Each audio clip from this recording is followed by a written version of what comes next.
Hi, welcome to the show. Today we'll be speaking to Stephane Wrembel, master guitarist, Django Jazz style player and composer, whose music has been in films like Midnight in Paris by Woody Allen, Vicky Cristina Barcelona, and Rifkin's Festival. Thank you for being here today. Thank you. And of course, David Lynch. Yes. I think David Lynch is my favorite of all. Yeah? Okay. My favorite movies. I don't even need to understand what's going on. I just watch it and I'm in it. Yeah, I know what you mean. Sometimes you don't have to really grasp it fully, even if there's something you don't understand, but you just experience it, right? Exactly. It's a little bit the same thing with Buñuel. You see, I found that in life, there is no scenarios.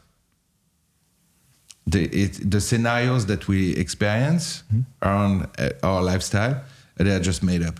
We just make them up. But life happens. Yeah. It just goes round and round and round. And we invent scenarios because that makes us feel comfortable, that gives us a meaning to exist.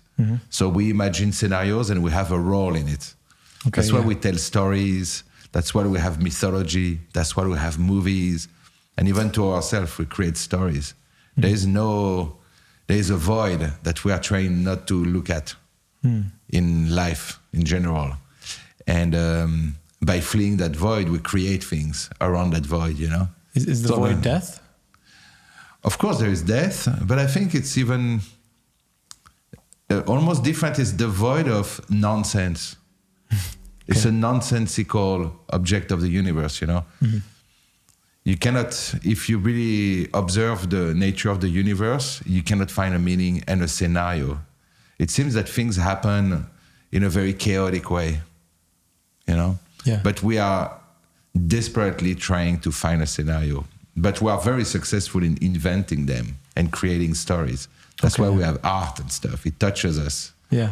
Because it's part of our nature to create them.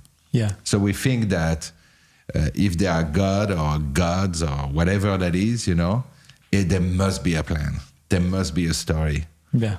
But the universe is made of order and chaos, so there is the chaotic part that we all forget, you know. And in that chaos comes the creativity. Yeah. As an escape of sort, right? Yeah. It's sort of, you know, but it's our psychological frame. We're humans. That's what we do. Yeah. I don't think it's... you see, like in Buddhism, for example, or some religions, they try to flee that. They're like, okay, they concentrate on the void, don't do actions because the actions have consequences, and it's karma and all that stuff, and there is samsara, and the world is suffering and all that stuff. And on the other hand, you have Nietzsche, who says, you know what, this is what you have. This is your nature. Embrace it and live every moment like it's the best moment because that's all you have, for sure. Yeah. In his book, Human Also Human, he doesn't even deny the existence of the backworld, he call it. The other worlds, you know, like heaven, hell, whatever that is, you know. He'd say, I don't deny that they exist. He said, I don't know if they exist or not. That's not the problem. The problem is I know what I have, and this is this life. That's why he called it amor fati. Okay, yeah. You know? And he calls the nihilist the one that denies the beauty of this life for an afterlife. The one that refused to live to bet on a perhaps paradise or something that happens after death. So there's those two currents, you know. Yeah, yeah. I'm more with Nietzsche, you know. I think like I cannot tell for sure what's going on when we die or not, but there is the thing that there is no sense in life. It's nonsensical. Yeah. And we create it. And that's amazing. Yeah. And also, one that's very great philosopher is that is Mike Tyson. He said, everyone has a plan until they get punched in the face. Yeah, yeah. That's basically just resume the whole thing, you know? Yeah, of course, yeah. Was it a big leap for you to take music in a professional, sort of like as a career? Was that like, or did that have something to do with your philosophy, your view on philosophy of life? Sort of, it's nonsensical, this is my chance, and if this is my passion, I'm going to go after it? Once again, I don't think they are, except the moment of birth, the physical birth, perhaps even conception, I don't know. But except that one moment, I think it's just a chain of events. Okay. You see, it's not like there was a moment I was not a professional musician, and the next moment I am a professional musician. One moment I don't know if I'm going to be a musician. The next moment I decide I'm going to be professional, and I don't even know what that means. I mean, I understand you pay your rent by playing music. That's basically it, you know? Mm-hmm. Yeah. But the rest is completely wild. There is no plan, you know, and there is no separation. Mm-hmm. You're a kid, you grow up, and you continue to grow up, you continue to be yourself, and you just add things to that core, you know? Yeah. And it's not like there's a grows sudden switch that goes exactly. on. That doesn't exist. That's an illusion. Yeah, yeah. Okay. You know, that's an illusion that's created in our will and ability to create scenarios. See, when you have a movie, it starts, they explain the characters, the set, what's going on, the story developed, there is an end, and you're left with something to think about. That's not how life is, because the movie has a beginning and an end. But for us, like every moment, every chapter of our life is tied to the one before and the one after, and it's tied to the other. It's tied in time and space. It doesn't stop to be tied with everything. We can't separate ourselves from the existence around us. We're not separated. Everything is all together. Almost like a song. If the song played forever, of course, the beginning of the song has somehow to do with the end, with the middle, with the whole thing, right? Yeah, it doesn't stop. Yeah. There is no, except birth and death, there is no like sharp turn. Yeah. Well, let's talk a little bit about your first chapter with music, life. I mean, I know you started with piano, and you played at a pretty high level, and then you moved on to guitar. Could you talk a little bit about your career with piano and the switch? So I started piano when I was 4 years old with a teacher named Mademoiselle Lecomte, Gilberte Lecomte, but we call her Mademoiselle. Like Nadia Boulanger. She was actually part of the Nadia Boulanger crew. Okay. So I learned in Fontainebleau, where the American Conservatory of Nadia Boulanger would take place every year, and it still does, actually. It's a program that brings music students from all over the world to study the music of the great French composers, such as Debussy, Ravel, Fauré. So people all over the world can have access to the great masters here who teach that music, so they know how to play it and all, and they understand the flavor of it. Okay. So that's Nadia Boulanger who's behind this great concept. And my piano teacher was one of the pianists in that program, but she was also the accompanist for the singers and the dancers at the Paris Conservatory. She was a friend and playing for Stravinsky, for Ravel. So she would talk to Ravel and know how to interpret his pieces, you know, by talking with him. She was like an amazing player. And when I was a kid, I was 4 years old, I used to take lessons with her. I took lessons for about 5 years until she died. She was an old lady. She was born in the late 19th century. Okay. And I studied not only the music with her, but same thing, there was a flavor attached to it. You know, the difference between learning from a human in a place and learning from a book is the book doesn't give you the life that is attached to the knowledge. So when you have a teacher, there is a life that goes with it, that you capture as the knowledge comes to you. You know what I mean? There are things that you cannot detect with your rational mind. They come from seeing, from being in the vibe. And so unconsciously, you're going to start to put stuff in your memory, you know? Yeah. And it's going to be also in your subconscious, not only your rational mind. So it's very important. You see images, you see the person, how they dress, how they talk. You know, I remember going to her apartment in Fontainebleau facing the castle. And they were like, it was like an old Parisian style apartment with all these moldings everywhere, the pianos everywhere, tons of charts up to the roof. I remember the vibe that there was like extremely classical, the old school classical master, you know? Yeah. And when you are in that presence, that stays with you forever, you know? Yeah. And so I studied like that. And then after that, I continued, when she died, I continued with her best student, Carole Le Tessier, with whom I'm still in touch. I love her. She was my master also. Great piano player too. And she gave me a lot of this philosophical insight on music and stuff as well. But I was not cut for the piano. That was not my thing. My love was for the guitar. So when I was 16, after 12 years of studying piano, I decided to switch to guitar. And this is when my real musical journey started. Okay. And do you still play the piano? Because I know you said you weren't cut for it, but do you still, you know?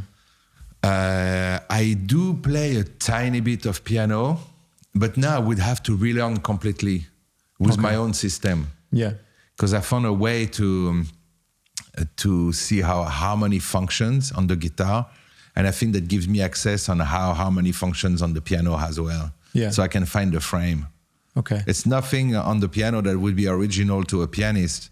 But for me, it's like it changed the way I see my frame of mind, you know? Yeah. So I miss that on the piano. But I still have the ability to, for example, play my counterpoint exercise, my harmony exercise. Yeah. For years, I practiced an hour a day of counterpoint and harmony on paper and play them on piano and all. So I have a little bit of that, yes. Still. So why weren't you cut for it? It was just the feeling was more natural with guitar, or? Yeah, I think I have like a closer interaction with the guitar, you know, the way it feels with my body. I don't know, it's just the personality of the instrument, the strings that you can make vibrate. Yeah. There is something about the guitar, you know. And of course, the music I listened to always was based on guitar. Yeah, okay. Pink Floyd, Led Zeppelin, Dire Straits and all that, you know? Yeah, it showcases the guitar. Yeah. And then how did you, so you started with them, with guys like Pink Floyd, and how did you transition, or how did you learn Django Jazz? Well, where I grew up in Fontainebleau was where Django was based. And we heard that music our whole life over there, you know? Not so much when I grew up, it was like very faint. It was still there, but very faint. Okay. And in the late 80s, early 90s, I started to develop a will to play that music. I started taking jazz lessons with Laurent Estin, who was my first guitar teacher. And when I was 18 or 19, he showed me Minor Swing by Django Reinhardt and Dark Eyes. Okay. So he showed me like how the chords were and stuff, and I was like fascinated. And so I went and I bought my first Django record. And the first thing, I blew my mind. I listened to Minor Swing, the Rome session 1949. And that was my first real encounter with Django, where I really listened, and as a guitarist, and something happened that day, changed my life. Wow. So then I started transcribing it. Of course, it was all wrong because I was on my own, you know. Mm-hmm. And then a little after was the Django Reinhardt Festival in my hometown near Fontainebleau in Samois-sur-Seine. And I went there and I saw the Gypsies play live for the first time, and that blew my mind. And I knew that's what I wanted to do. Wow. So then I was like set on a journey to study Django. Django became my master then, you know. And I kept studying him until for 30 years until I found the frame that's behind, you know. Yeah. And I know that you learned it from some of the gypsies, right? That like who specialized in it. How was that? I think I read somewhere that you spent some time in gypsy camps with them to take in the culture. What was that experience like? Yes, I definitely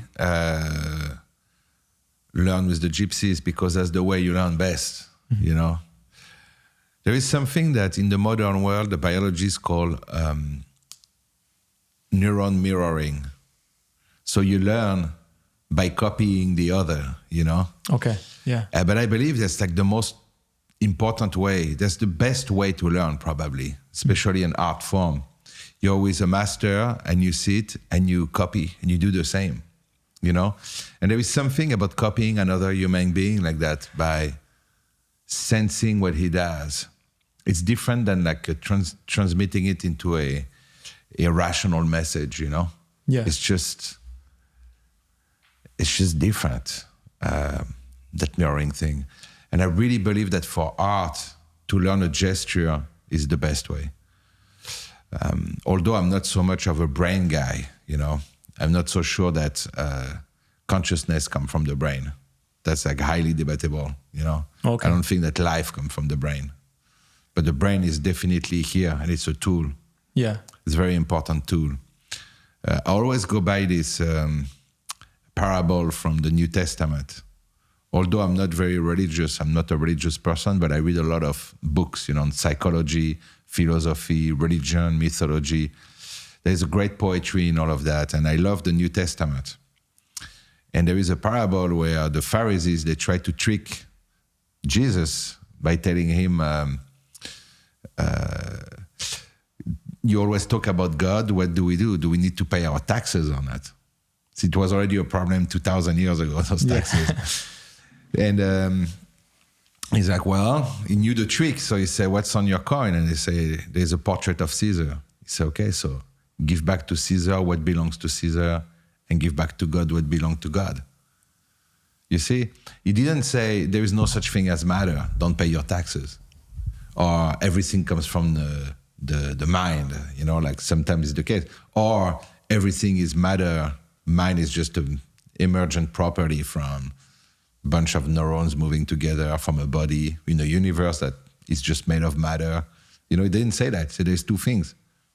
Give back to Caesar what belongs to Caesar, the coin, which in the tarot game, the original Marseille tarot, the coin is the element of earth. Okay, that's the body. And he's like, give back to God what belongs to God. It means really like the spiritual part, the mind part, all that belongs there, you know? Yeah. So grammar belongs to grammar and poetry belongs to poetry. You know, the idea belongs to idea. And then you have that poetry because you have both, you know? Yeah, of you course. have the idea that is like some cloud of something of thoughts or a dream or something like that. And you have the grammar to express it. And the meeting of the two with the technique make you able to create poetry. It's same thing for all forms of art, same thing for everything. Yeah. So I found that this parable very fascinating because you can reproduce it on all levels of life. Yeah. A lot of those parables are really fascinating, actually. They make you think, you know. And once again, I don't read them in a religious way, you know. Yeah, but you're still able to appreciate them. And yeah, I read all that like an artist, you know. I'm just like soaking in information like that, and parable, imagery, Plato, you know, Carl Jung. Yeah. All that is blended, you know. Yeah, of course, yeah. So, and now I digress so much. I forgot what was your original question. What it was like to be in the gypsy camps and to learn, yeah. The way of learning, that's where we were at with that. Yeah. So yes, the way of learning is like by observation, playing with the others. When you go to the gypsy camp and you play with them, there is something you can't reproduce. You know, like the vibe, it's impossible to reproduce. When you meet people, it's not so much about the structure of what's around them, you know, it's the vibe. Yeah. You know, I remember my friend, it's not really a friend, it's someone I just met last summer. I just came back from France and I had an incredible, amazing time. And he's like, oh yeah, France. Oh, talk to me about like the healthcare system and the this. I said, that has nothing to do with that. Yeah. France is a vibe. It's a life. It's something that you cannot put your finger on. That's the real thing. The rest come and goes. You have good administrators, bad administrators, thieves or honest people trying their best, people not trying their best. This is just like the structural things, you know what I mean? They come and go. But the vibe, that is the real thing, you know. And the vibe you cannot explain with words. You have to experience it. If you come to my hometown in Fontainebleau and you go like to Samoro even, like that little village nearby, and you go to the shack, La Buvette, by the camping, by the water, and you have a drink there, and they have this amazing pâtés and stuff, amazing food and drinks, and you have that extreme level of peace and joy and beauty that surrounds you that you cannot put in words. It's impossible.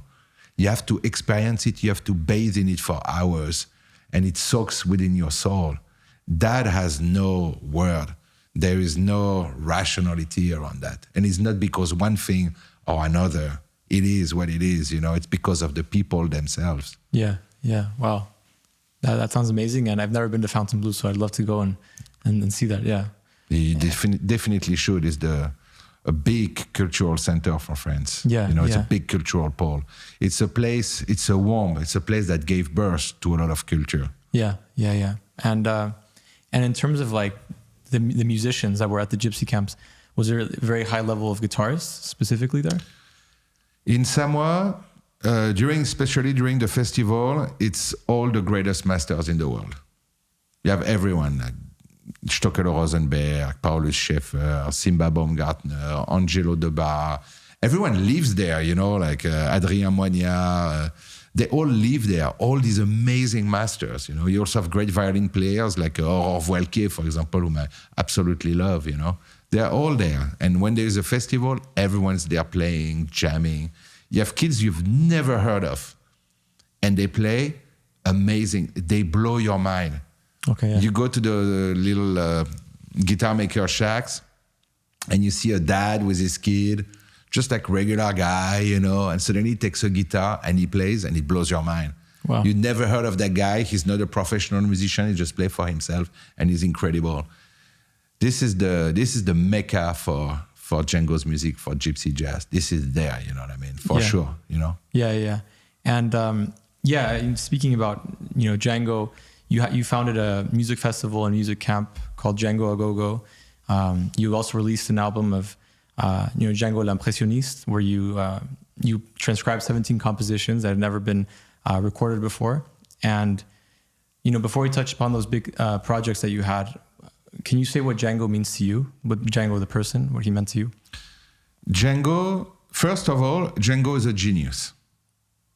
A genius is someone who knows without having to learn. Django knew music from day one. That was it. He was wired a certain way, and he knew. And that's that. This is genius. And he had also an extremely creative angle in his soul. He was able to produce all these melodies and stuff, like unlimited, Again and again and again. It's unbelievable. His sense of harmony, of rhythm, of everything is just unbelievable. So usually the geniuses, which are very, very, very rare, when you have a genius, he usually gives birth to a frame, to an archetype. These are people that are inhabited by an archetype, and they are like carrying that archetype with them in the world. So that's what they do. They give birth to this archetypal force, archetypal frame. So Django showed us how to play jazz on a guitar. That's really his thing, He also showed us like how the guitar works technically. We have everything that you need to know on the guitar is contained within Django. That and classical, if you want to learn more, like the finger style, which is a little bit different, Yeah. That is classical. But Django, for everything that is like playing with the pick, playing jazz, understanding harmony, this is Django. He's to the guitar what Bach is to the keyboard. Whoever you are, whatever you play, you can be a keyboard in Depeche Mode, or you can be Brad Meldo, or you can be anyone. Even if you're like specialized in playing like Debussy, that's what you love. Still, if you practice Bach, it's gonna be good for you. I don't care who you are. Yeah. Even on the guitar, you practice Bach, it's good for you. It's always good for you. And Django is the same. No matter what you play, no matter who you are, I don't care who you are, you're a guitar player, Django is at the center of the guitar. And if you practice Django, you're going to just be a better guitar player, no matter what. Yeah. It's just unbelievable. Yeah, no, his music is definitely an education. Yeah. For anyone. And of course, there is, on top of that, is the cherry on the cake. Django had a great poetic life. It's very bohemian and very poetic and full of colors and journeys, and it's mind-blowing the level of freedom he also had. He's really one of a kind. Freedom within his art, or? Yes, he had a very free life. Okay, yeah. He was roaming the earth free with his genius playing. Yeah. There is something about Django that is very unique. Mm. Yeah. It's also fascinating because you have like all over the world, you have Django Reinhardt festivals. Yeah. People copy his songs, his way of playing the guitar. Some of them even copy like his mustache or his shoes or something. You know what I mean? It goes like really far, in that way. But what's fascinating is the festivals all over the world. is the only artist that has such festivals. Yeah. You don't have Bach festivals or Beatles festivals or Hendrix festivals or Coltrane festivals. You have jazz festivals, classical festivals, rock festivals. Sometimes you have a cover band, but Django is different. It's not even cover. It's like once you play his music, there's always something new that happens to you. It's kind of like weird. And the amount of attention he gets like that by having all these festivals and stuff is completely unique in the world of music. I've never heard of anything like that. And it's worldwide. You can go to Japan, you're going to have Django festivals. You go to Europe, it's everywhere in Belgium, France, Germany, Italy, Spain. You will have these festivals everywhere in England, Holland. And then you go to America, you have these festivals. It's everywhere. It's kind of crazy. I've never seen anything like that. Yeah. And everyone loves it. Yeah. You don't need to be a jazz or classical snob. You can be like the metal guy who plays his guitar in his garage with his friend, or cover bands. He loves Metallica, he's going to love Django. The guy who loves Debussy is going to love Django. The guy who loves Coltrane is going to love Django. Everyone loves Django. Yeah. It's something universal that is quite unbelievable. Yeah. It's very poetic in that, it's crazy. Yeah, no, it's really unmatched. And like you said, it keeps changing within you. It evolves. Yeah. And, with all your, with your Django A Go-Go Festival, the big part about it is the music camp where, you teach. When you tour, you give a lot of master classes, and you've published 2 books of transcriptions. You're very involved with teaching, and I can tell it's something very important to you. Also on YouTube, you have a lot of resources, a lot of play-alongs in different keys that, me as a guitarist would like to thank you, even on the behalf of other guitarists, because it's been very useful to, break down certain pieces. And so I wanted to know what teaching means to you and why it's important to you. So there is 2 different, there is even, I would say almost like 3 different angles to the teaching.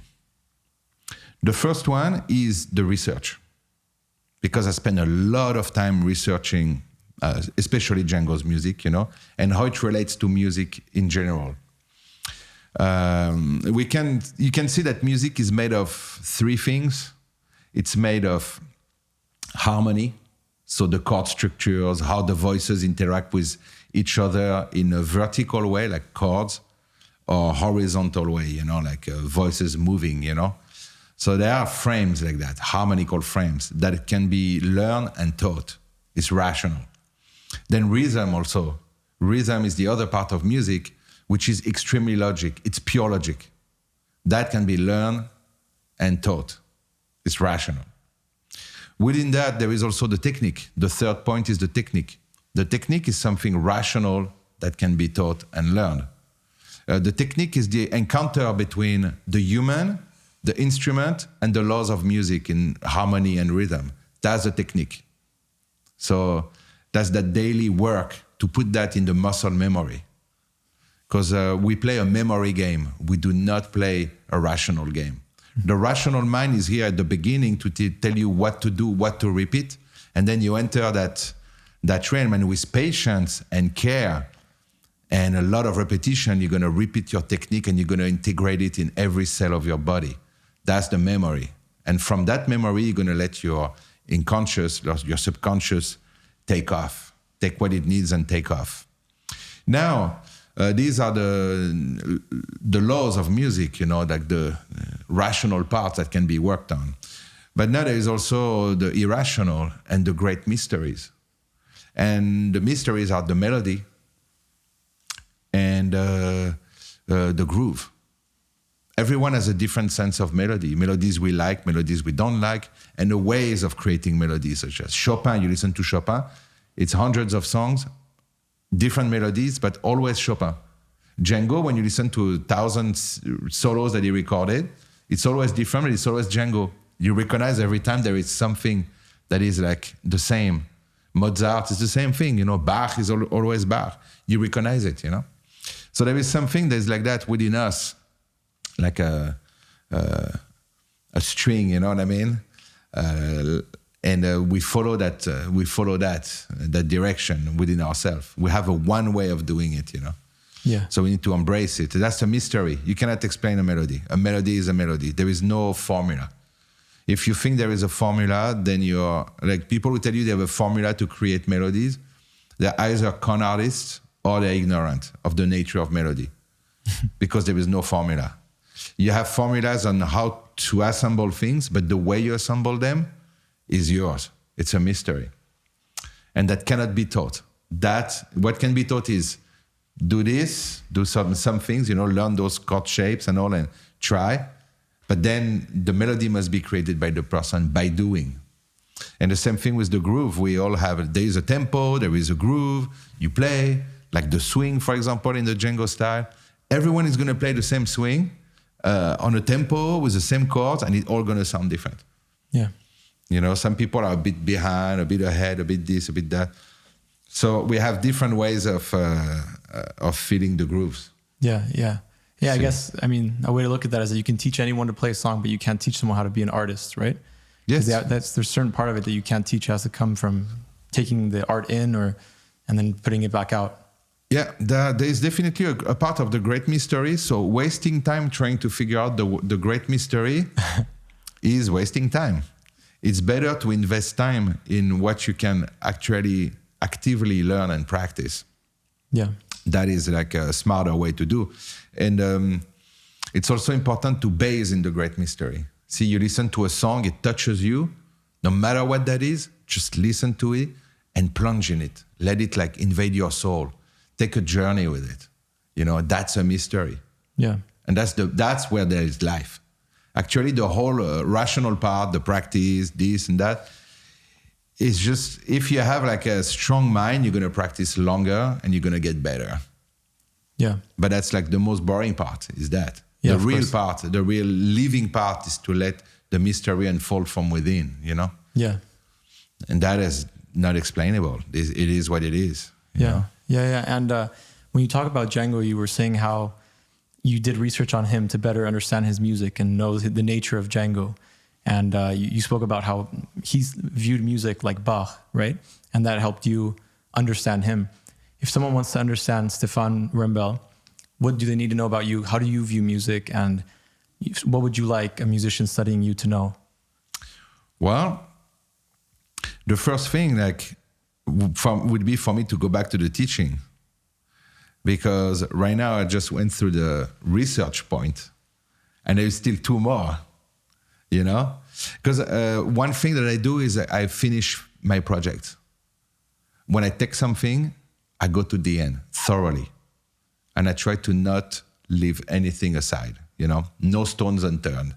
So it takes me a lot of time, but actually I get things done, and deep, and I care. See, it's important to do things with care. When I do something, I care. Otherwise, I don't do it.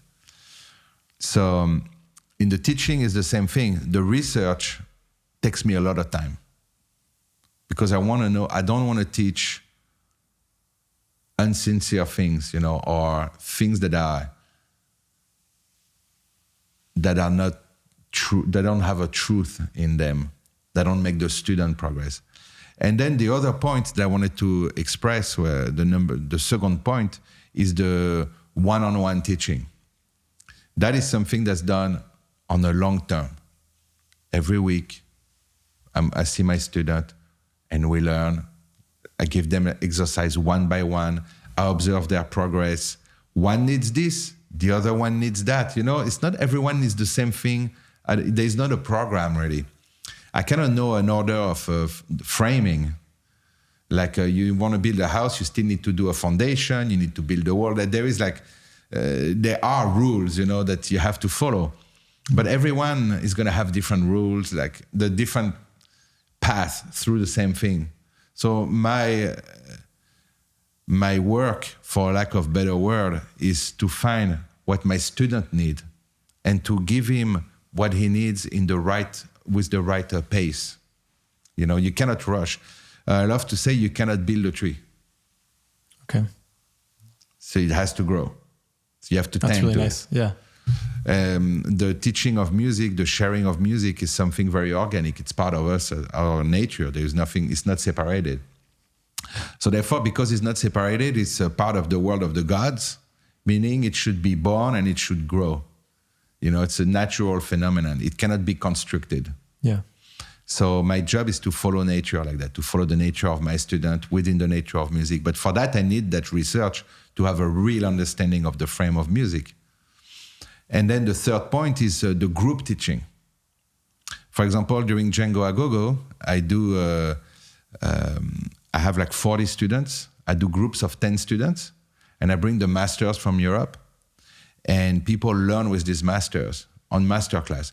Meaning you're not going to learn the same way or the same things you learn on a one-on-one.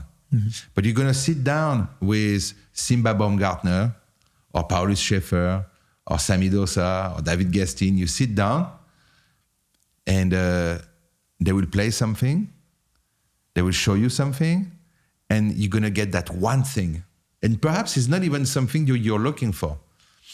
For example, when we had Raphael Faiz teach his workshop, we noticed that he had a pick in his hand and he held a second pick inside his hand to keep his hand closed and balance it. So we all tried to do that. We're like, okay, me too. I'm just like, I'm the same. I look, this is what you do. It's interesting. I never thought of that, to do it with such radicality. It's radical. Yeah. This is what you do every time. The guy is going to play, he puts a pick in his hand. I was like, it's not only for training for an hour a day or half an hour to do something. It's constant. Yeah. In concert, in the jam, in the practice, you play always 2 picks. So incredible. I've been experiencing with it for like the past 8 months. And how do you feel it? I love it. Yeah? Yeah, I love that. That doesn't mean I'm going to do it forever. Maybe one day I'm going to be able to take the pick or not take the pick or choose. I have to keep experimenting. You cannot experiment on these kind of things for like a week or 2. It has to be done on a long term.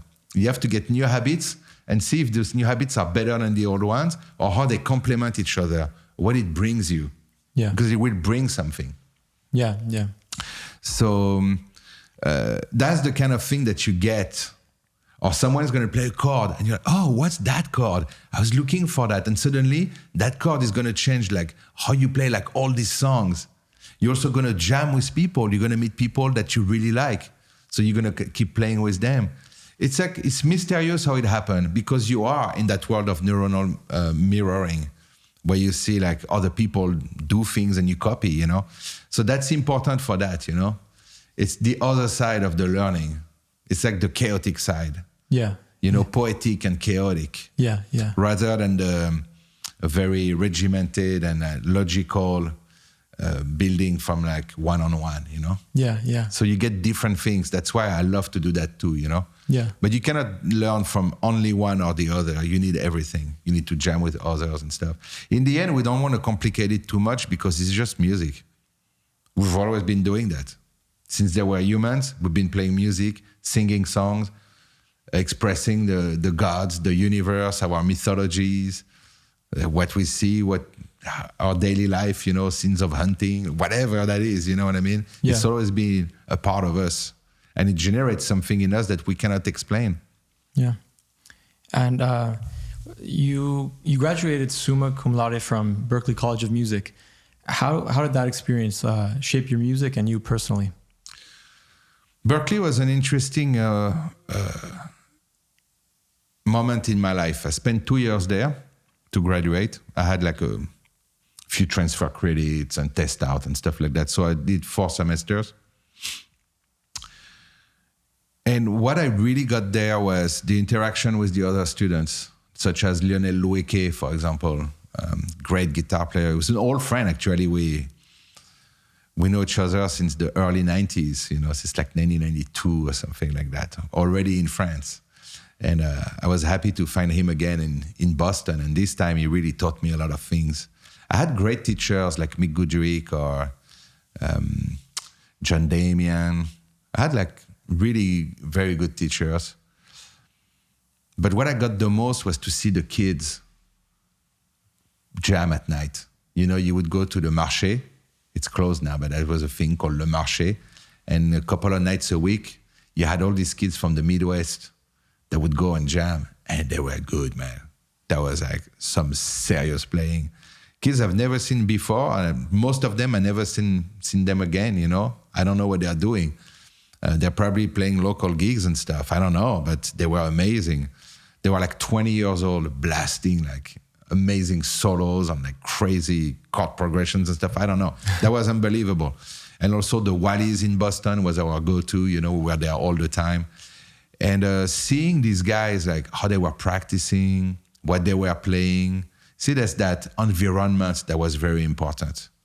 And I came from like playing with the Gypsies, so I already had the technique and all. I was 26 when I went to Berkeley. So I already had like a life, I was already playing gigs and stuff. So I knew what was out there. I knew the music business already.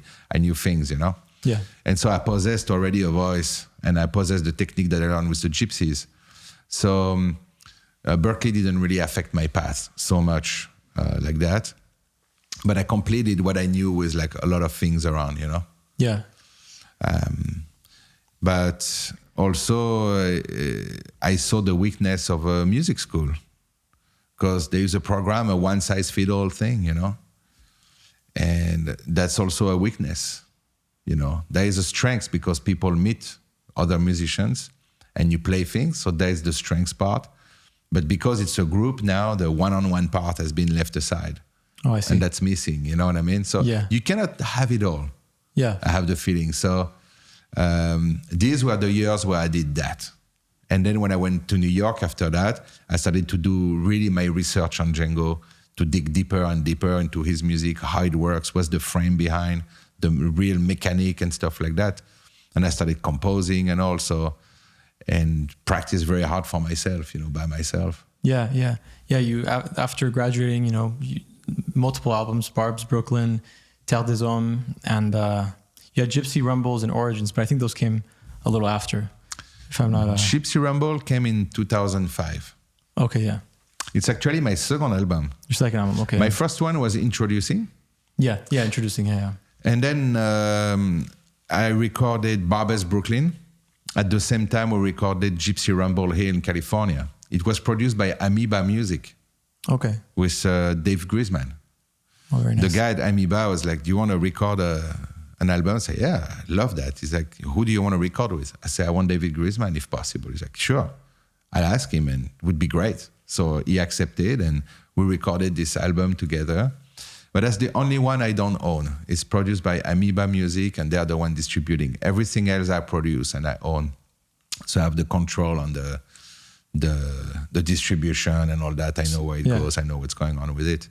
But actually, I ended up releasing Barb's Brooklyn sooner than Gypsy Rumble because it was too long for me. I was impatient. I was young and impatient. I wanted to have albums out and all. So it's too bad I didn't have the patience to wait a little bit more. But it's all out there, So the rest of your music you've released, so you produced it, but did you release it through a label or did... I created a label. You created a label. So I released it through my own label. And what is your label called? Water is Life Records. Okay, very nice. I like the name. And so I want you to talk a little bit about your writing process. What is it like for you to compose and how you get your inspiration? So music will be born out of chaos. Art is born out of chaos. Order helps to channel, But the reality, the real content of it is born of chaos. So usually I know that there is a groove in me, a melody, a chord progression, something. And I know it corresponds, it matches some of my frame of mind inside, some of the stories that I have inside. But I don't know which one yet. First, I need to give birth to the music. And I need to put the music in the world. And then after playing it, I start to know where it comes from, Yeah. So then I can give it the right title. Okay. Because the title of the song to me is important because it really corresponds to something deep, Yeah. It's like scoring my inner self, you know what I mean? Yeah. But first is the music, and then I realize what I was trying to say, Yeah. I know it after. Yeah, and that makes sense how you approach it. But you've done some music for films and some great music that's had a lot of success. How is that different when, for example, with two of the ones that were great that had a lot of success were Big Brother for Vicky Cristina Barcelona and and Bistro Fada for Midnight in Paris. How is it different when you're sort of told or asked to write a song for a specific project? So I wrote a few film scoring. It's every time different. First, there is the interaction with the director. Every director wants something different. And then I follow my instinct. If what I do doesn't please the director, I can tweak a few things, but I cannot tweak it all. You know what I mean? I also feel something, and if the director doesn't want it, then I can't do anything. I have to remove myself from the project. Happened a couple of times. Where a guy tried to make me change what I was doing, and I thought that what I wanted was better than what he wanted. Yeah. It's not even better. It was like such complete different aesthetic that I didn't even know why they asked me on the first place. You know what I mean? Yeah. I think it's something very natural. When I see an image, I have music that comes to mind. One day I was listening to an interview of a watercolorist. I was young. I didn't catch the name. It's too bad. I was maybe like 15 or something. But I remember the guy, he was like a great master. And he said, you are born a watercolorist. You don't become a watercolorist. And I think it's the same thing with film scoring. You're born film scorer or you're not. It's not something you can learn, you know what I mean? It's something you feel, to put music over images. So when I see images, I have music that comes out, Yeah. I don't know. So sometimes it's very detailed, like you have all the reels, and I score over the reels, and I send the music and all that,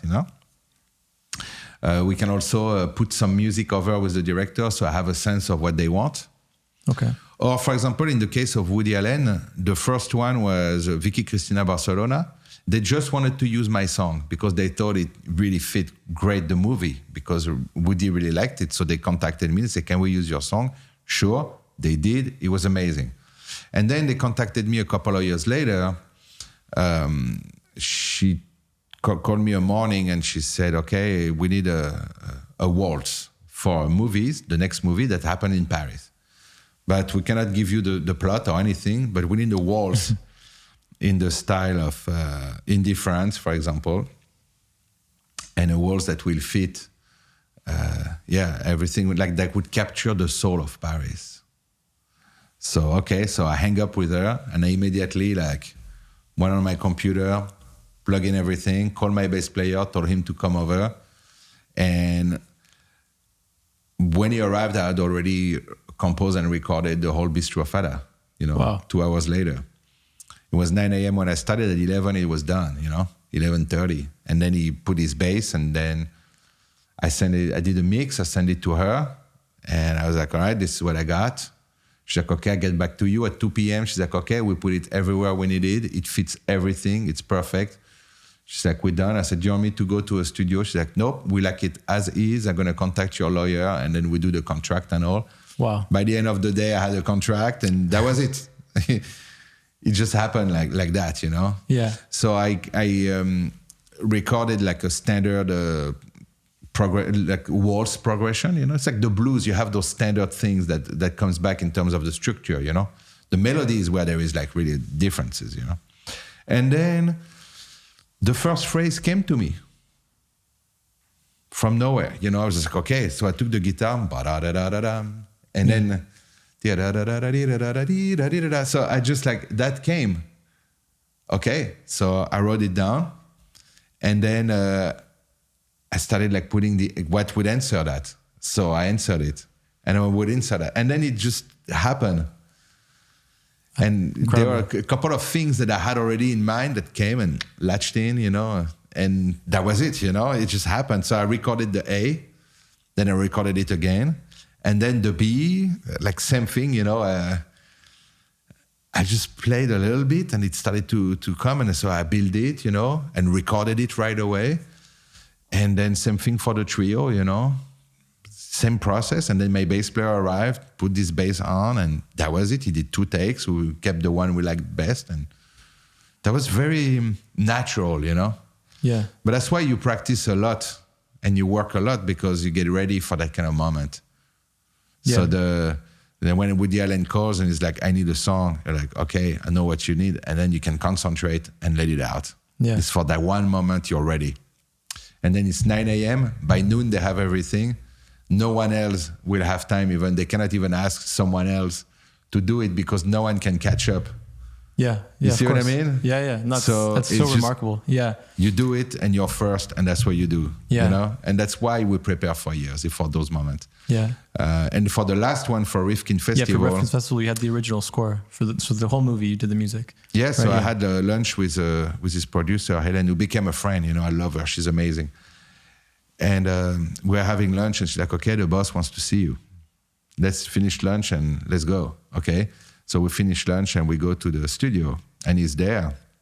He's like, "Hi, I need music for my movie. Like, this is opening." So he goes right away. You know what I mean? Straight into it. With Okay. no chit chat, no small, nothing. "Hi, this is what we need." Okay.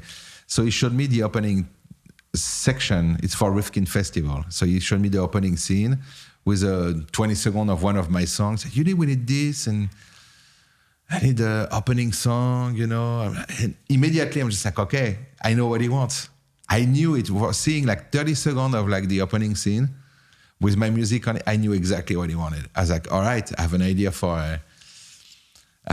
for an opening song, and how about a tango type of thing? He's like, yeah, everyone likes a tango. I was like, okay. And he's like, all right, look, give me like 3 songs by Wednesday. It was like Sunday or Friday. It's like, come back on Wednesday, show me 3 songs. I said, okay. But then I was going on tour. So I go on tour, and while I was in my hotel room and stuff, like I had like ideas. I was singing in my phone, transcribing them, preparing everything. And then like I came back on the Tuesday, on the Monday night. So I thought Tuesday I could like record and everything and have it all done. But then like my equipment was all obsolete. Like everything was not in sync anymore. It's been years since I've done that, you know, like because I'm not too much of a technological guy. So the software was not good anymore for the upgrade of the computer, and the interface was not good anymore with it. I was like, oh my God. So I went and I bought a new computer and I bought a new interface. But no, I didn't have the right cable because it was those new plugs. Yeah. So now I had to find an adapter. I could not find one anywhere. I did all the store and stuff. Until like 6 p.m. I was like searching for like equipment and how I gonna record and all that. I had a friend come over, show me like how to use Logic, because I used to use Pro Tools. But it was really inconvenient with my new setup. So I started using Logic. So he showed me how to do and stuff. So I started recording at like 6 p.m. or something for the next morning, you know. So I crunched it, you know. I just recorded like my 3 songs, and then they was ready for the next day. I arrived on time with my songs, and he listened to them. Very, very concentrated, Woody Allen, you know, like listening the 3 songs. And then like when they were done, I was like, oh my God, what's going to happen? You know, he's like, it's perfect. I love it. It's exactly what I need, you know. It's Yeah. perfect. And it was funny because he was really Woody Allen, you know. It's perfect. You know, like how he does. It was him. I was like, wow, like in the movie, you know. Yeah. And he asked me, say, okay, keep sending me things. I need like a romantic song for a scene with guitars, and I need like a cocktail scene. And just send me things. And I knew what he wanted. So I kept sending things. And some things he didn't need. He said, no, this I won't take. Oh, this is great. This I like. Yes, good. You know, until we had the whole soundtrack done, because he's the one with it. Yeah. Okay. And I didn't want, you know, he's very private with his films. He doesn't want people to like get in it too much and stuff, which I understand, you know, that's the way he does. So I try to stay as remote as possible, send him things that I think he's going to like. You know, it's very natural like that. Yeah. I completely understand what he wants, and I really don't want to step on his toes, you know. Yeah. So I send him things, he plays it the way he wants, I deliver what he wants, and that works wonder, you know. Yeah. I love it. There is a very organic way it's all done, you know. Yeah. Well, it sounds like there's a very organic connection between the two of you. Oh yeah.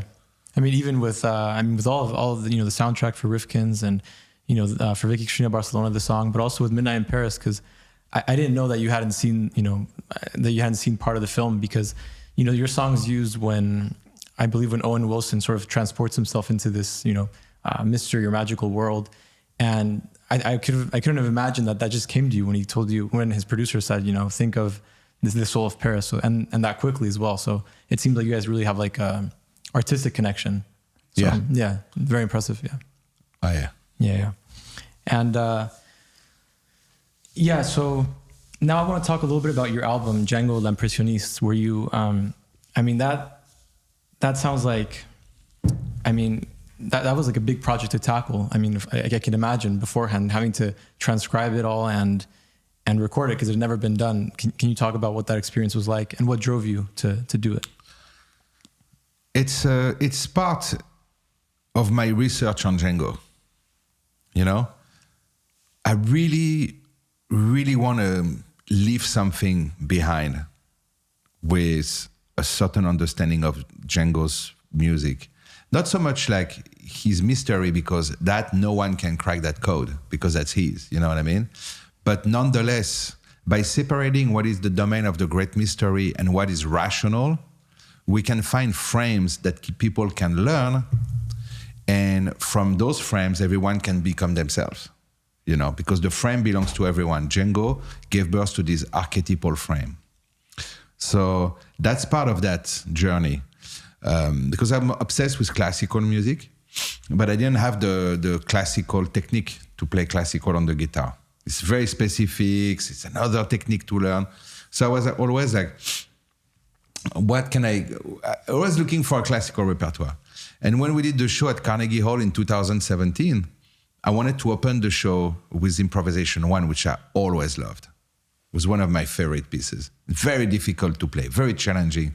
And you know, like playing something like that solo that is pre-composed, like classical, it's very difficult. It's very challenging for the mind, you know, you cannot miss a note or anything. There's a lot of stress and all involved in that too, you know, so I had to really prepare it very hard to be able to do that. I managed to do so. So I opened that show with that tune. That was amazing. Now, I discovered after that he did many others. I didn't know how many. I was like, this is great. I'd like to keep going. And then suddenly I was like, maybe that's my classical repertoire. No one has ever done that, like learn all of them and recorded them and present it as a recital. How many pieces are there? I don't even know. So I listened to the whole Wrembel collection, the whole, you know, it's like a historical recording. There's everything in it. Amazing job, Wrembel. 20 double CDs. And I listened to the whole thing. I searched for everything and I found 17 of them. And I transcribed them. I learned them. I analyzed them, all that, get them ready for the recital. I recorded them.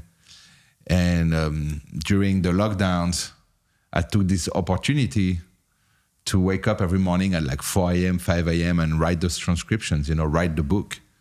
So I hired an editor and I sent him all the music and we worked on like putting it like nicely on a book and stuff. So now there is also the book of transcriptions. So now there is everything, the concert, the vinyl, and the book of transcription. So now it's a whole, you know what I mean? So the idea behind that is not so much like classical, like you're going to play the preludes of Chopin, but by acting like that toward that repertoire, by approaching it this way, you will learn things that you cannot learn otherwise, you know? So by memorizing this repertoire, something's going to happen in the playing, that's for sure. Yeah. It's the most essential of Django Reinhardt. You see everything in there. So that's why it's so important. And it's also beautiful as is. But there is like, it leads to other things. You know, it's open, it's an open field. Yeah. And I really wanted to have like, for everyone to have an idea of the size of it, because I didn't know when I started, there was no precedent. So I'm all alone in that. So I tried to dig here and there, like build it. And once now I build it, I call it Django the Impressionist. And now it's a precedent. Anyone who wants to learn them, they know how many they are, what they sound like. The recording is clear. There is the paper. You can learn it. You can analyze it. Everyone can dig into that one treasure now. It's an open box now. It exists, you know? Yeah. Yeah, you really brought it to life. And I think it's something very important for, not only for guitar, but for music history that you did that, so. It took me 5 years. It was 5 years of intense work and concentration. It's very difficult. Yeah. Yeah, no, I've seen you play the pieces and yeah, they're very complex. And you said it requires a lot of focus, but I wanted to know what what does that focus look like? Is in your head? Is it sort of like a conscious being focused on playing the notes, or do you leave your mind and sort of just go on with the piece? What happens? Well, if you just think of notes and stuff like that, you're in the rational mind, so there is no music. Okay. The thing is to work so hard that you put everything in your muscle memory. You put this in your eyes, in your ears, in your fingers. You feel it with every part of your body. You can analyze the thing live without having to think of it. Like you know what he's doing, you know it's a A minor, E7. Like you know it without knowing it. Yeah. You know, it's integrated completely. And usually I rely more on my ears. Like I hear the music and I play it. And I let my fingers unfold. I played it so many times that my finger can unfold it the same way every time. But it's connected to my subconscious. So now I let the poetic part of my soul go through it. And I play it my own way. I don't try to copy his tempos, his way of articulating and stuff. I articulate it my own way with my own guitar, with the modern sound and all this. Everything is different, you know? Yeah. So there is a life. I try to make it alive. I think that's the last stage. The upper stage is to have it so much in the muscle memory that you can really play it with your soul. Yeah. Yeah, no, that makes complete sense. And yeah, for a piece like that, I can understand how it requires that. And what guitar do you play? What guitar do you tour on? Do you have a certain one that you tour with? Do you have a certain one that you record with? Or I have two guitars. I have a Bussato 1943 that I bought in Holland that used to belong to Joseph Reinhardt. Okay. And that's the one I used to record this repertoire. That's when I play Django the Impressionist, that's what I play on. And for my band, I use sometimes this guitar. I also use a lot my Bob Hollow. I have a Model Nouveau Bob Hollow that I had since 2011. And it's an amazing instrument. That's what I'm using in California. For example, when I come and tour, I use my Bob Hollow. It's an incredible instrument. And how about for film? Which one do you use? Depends what I need. How do you differ from, is it the sound? Is it the feeling that? Yeah, there are different tones, different things are needed, you know. Sometimes I don't only use these for the film. I use also like regular folk guitars, classical, 12-string.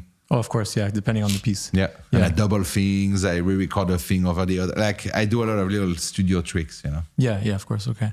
And what works do you have currently coming down the pipeline? So my next project, of course, there is Django a Go-Go, which is every year in the fall, every year. So let me do that again. So I work on Django a Go-Go, which happen every day in the spring, late spring, like April, May. Mm-hmm. And now there's the new one in Los Angeles, which happened around Django's birthday. And one in Toronto also. So now I'm going to have 3 Django a Go-Go every year. The Toronto one is usually like early fall now. We're going to try to make it happen then. So that's a big focus for me. It's my celebration of Django's music. But I have a new project called Django New Orleans. We're a 9-piece band with the sousaphone, percussion, trumpet, saxophone, the guitars, the violins, and a singer. And it's very exciting project. That's very Django New Orleans. You really, the blend of those two things, you know, it's a very exciting project. Are you going to be recording with that band, or are you going to be? We did record. You did record, yeah. And the album is going to be released May 5th, 2023. Okay, very nice. And May 6th, 2023 in Maplewood, New Jersey, and at the Town Hall in New York City for the Django a Go-Go Festival 2023. Okay, yeah. Which is the first week of May. So that's going to be released then. Then we see what will happen with that. But I want to start to refocus my energy on my band now. I want to compose. I'm writing the book about what I found on Django. It's my final book on Django. It's my final thing. And once I have that done, I think I'm complete with my work on Django. Then I can teach, play the concert, you know, Django the Impressionist. I can play a couple of my festivals every year, and the rest is going to be dedicated to my compositions. Okay, yeah. Because I still have like a lot to compose. I have a lot of things in me, so I want to really push that, you know. And I really like set it aside to like work on Django a go-go, make it a big thing, you know, with Carnegie Hall and the guitar camp and all. Yeah. Django the Impressionist, and now the frame, how to teach that, you know. So that's like a thing that took me a lot of energy and time, and I'm almost done, like on the building it. After that, it's just going to be get that ball rolling, and the rest is really about the compositions. Yeah. That's what I'm going back to. Okay, and the book, is it a musical book, or is it you know, prose? Is it more about like the history, or is it actually like transcriptions that you're? It's a musical book. It's a total book. Okay. With like a lot of also insights, but it's music book for the guitar. Everything's going to be in there. Oh wow. Okay. Yeah. And do you know when that one's going to be coming out? I'm working on it as we speak. That's exciting. So right now we're in January. It's probably going to take me until the summer to write it. Then I need an editor. And I think by 2024, that should be like in the world. Yeah. And then my mission will be completed toward Django. That's interesting. Then I can concentrate on the composition. Yeah, you call it a mission. Do you sort of feel it was, you know, being from the same place where Django was from and learning the music through his compositions, do you sort of feel it was sort of like a quote unquote duty for you to explore him? You see, that's rational explanation. Yeah. Like you cannot explain France by its structure or a country by its structure, by whatever, but you explain it by the vibe. You cannot explain Los Angeles. You cannot explain San Diego. You have to be there. You cannot explain San Francisco or Santa Cruz. You're there, you experience it, and there is a vibe that you cannot talk about. You have to be there. And it's the same thing with growing up over there. You know, it's a vibe. But I remember the first time I went to the Django Festival and I saw a band named La Chaudrome. Unbelievable band. Christophe Lartilleux is the guitar player. He's amazing. Actually, I really need to have him on Django a go-go, but that's a different story. I love his playing. And I remember watching that band play, and suddenly I heard almost like a voice. I almost heard a giant click, you know, in my mind, like something that's set into place, and almost a voice saying me, this is what you're going to do. You're going to take this music, you're going to work on it, and you're going to bring it in the world. You must, you have a mission of like spreading it. Wow. But not exactly with words like that. More like a feeling, like I knew. And suddenly that gave a meaning to the next 30 years of my life, you know? And I went on a journey with it. And I really feel that journey is almost over. I almost completed that one mission with care and with pride. Yeah.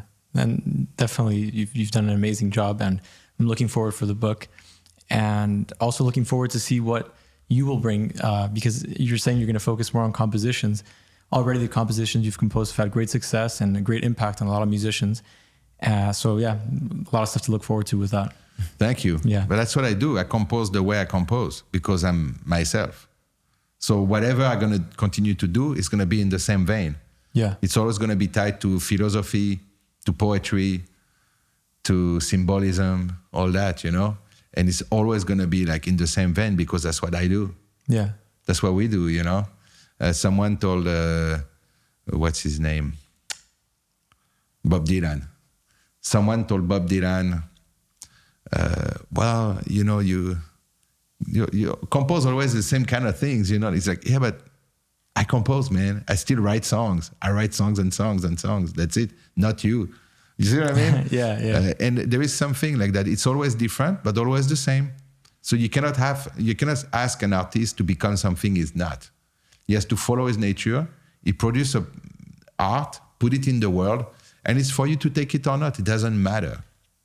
You know what I mean? Yeah. It's for anyone. It's like a tree. The tree bears its fruits and gives them into the world.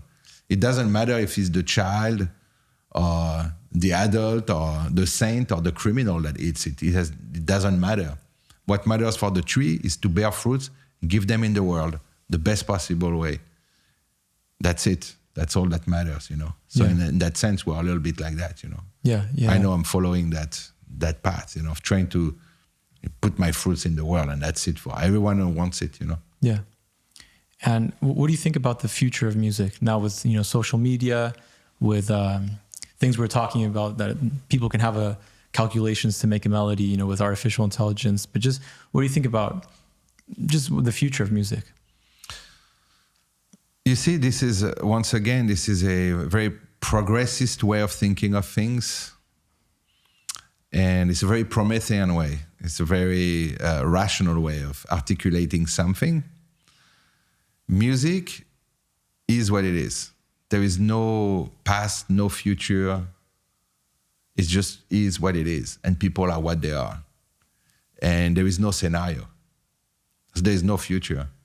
So only we have a new instrument or a new recording device. So we take the same thing we've always done and we redo it again with a bit of a different flavor, But there's nothing new into the world, It's still the same thing. Do you think social media changes a little bit the landscape for? It's part of the moving of humanity, It's not that it progress.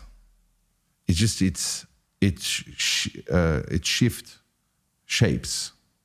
So by having access now to Indian music, like Albanian music, you have the duduk, you have the oud, you have like music from all over the world, So of course there's a moment where it starts to be a part of yourself and you start to blend it in your playing, even unconsciously, So we start to be like one giant consciousness, which manifests with the AI, which is unbelievable. I watch videos of AI-generated cartoons or, I don't know, like animations on YouTube. That stuff blows my mind. It's transcendental. You look at it, it's hypnotic. Like it shifts from one thing to another, to another, to another. I've never seen anything like that. It's amazing. Yeah. And probably we are centralizing like humanity as one thing. So it will affect, but once again, it's still music, still the same thing. You still have the same chord, the same rhythm, the technique. Even if a computer generates it? And a computer can generate what it wants. You still need to practice. It's still you. You need to practice, look within yourself, and bring something into the world. It doesn't matter what the machine does. See, you want to play chess. Would you have been like not wanting to play chess because there is Magnus Carlsen? No. Does Magnus Carlsen doesn't want to play chess because the machine is going to destroy him every time? No. We just play chess because he has to, because for him, it's a symbolic world that unfolds in front of his eyes, that lives in him, with these little towers and horses. And this is a world, you know what I mean? And it comes from you and you play in that world. It's not because the machine can do like the technique better than us that we cannot play. We are still playful. It's going to be hard to compete with the machine on things. So the competitivity, the survival aggressivity we have in us, that might take a toll. But the creativity and the amusement of it, the poetry of it still come from within. Yeah. It doesn't matter if the machine can do the notes. For when you create those notes, when you put them together with your own feeling, you feel whole inside and you bring it to the world. It's still like a tree that gives birth to the world, Yeah. So that thing is still there. Yeah, that's a wonderful way of looking at it. Yeah. And, I wanted to end with two just quick and fun questions about yourself, if that's okay. The first one, since you're from France and France is big on food, do you have a go-to comfort food or restaurant in France? Yes. When I go to France, I love the little shack in Samoa, by the water at the campground. There's that little shack, and this is the most fun place in the whole world. They always have like great food. They prepare great little dishes, nothing crazy, but they're going to have a great little burger or like a salad of some kind. They have those pâtés and cheeses and ice cream that come from the bakery and all that are amazing. And it's such an amazing time there. So that's one of the places I love to go. I love also the shack on the beach where I go in Vendée, in Western France. See, I like those little shacks. Surprising, where the person behind the counter has like the greatest coffee. They make a sandwich that's amazing. Simple things, you know? Yeah. Very simple things. Of course, if I go on a more like restaurant-like, there is a place in Fontainebleau. It's called Primo Bacio. It's an Italian restaurant, but it's very special. It's amazing. She has a steakhouse next door also. She has both things, the owner, and she's great. And this place is like my favorite place in Fontainebleau. There's also our go-to hang called the Tavern. It's like you sit, you have a coffee, you have a sandwich, you know, it's a different thing, but there's a cool vibe in there too. And we have a one-star restaurant called the Axel. That's a different level. That's amazing. So when we go there, like we have like one meal with my wife, and once a year, you know, that's where we go. We treat ourselves. This is like super high level cooking, you know. And yeah, that's it. That's really my go-to places. Well, all those places sound very good. Yeah. Oh, it's amazing. But you know, what matters is the vibe, once again. Of course. You have the quality of the food and you have the vibe. Yeah. There's something in there. Yeah, the mystery you can't describe, right? Exactly. Yeah. At Primo Bacio, you can't describe that. Or the shack by the river, it's impossible. Yeah. You just go there and you have a spritz and a pâté and a bit of amazing bread, and it's amazing. You know what I mean? And you're like in the trees with the river, the people. It looks almost like a 19th century painting, you know. It feels like something, it's from another time, from a certain eternity. Wow. Yeah. That's amazing. It sounds like a painting, the way you describe it. Yeah. And I see it in your eyes that it's very special. And so the last question is, what would Stephane be if not a guitarist or musician? Well, this is always a weird question because it is what it is, you know. But I probably would have been a painter. That's something that I wanted to do when I was a kid. I wanted to paint. And I got discouraged by the system. But I had music. I don't know. It just, my whole artistic life fell on the music, but I still paint a little bit. And same thing when I'm done with my Django project, I'm going back to painting as well as composing. I want this last